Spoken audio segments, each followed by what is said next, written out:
açan şehitler.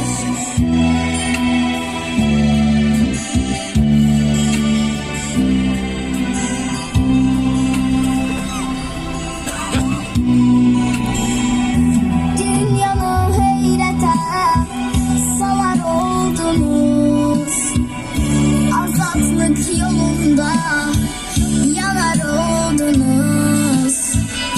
Kötü yüreklerden qalar oldunuz.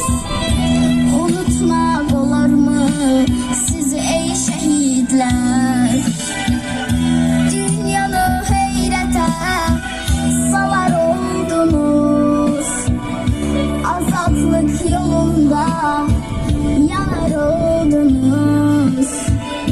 Kötü yüreklerden qalar oldunuz.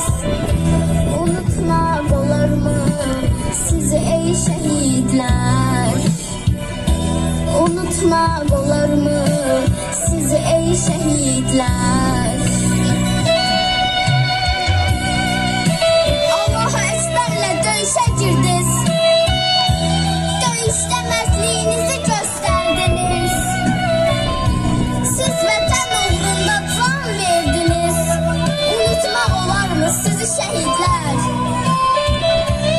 Sizler üçün qan ağladı közlər. Tarixə saldınız silinməz izlər. Siz şehit oldunuz, yaşayaq bizlər. Unutmaq olar mı sizi şehitler? Unutmaq olar mı? Dərd içirsinizi namət gülləsi, döndü dilinizdən vətən nəğməsi.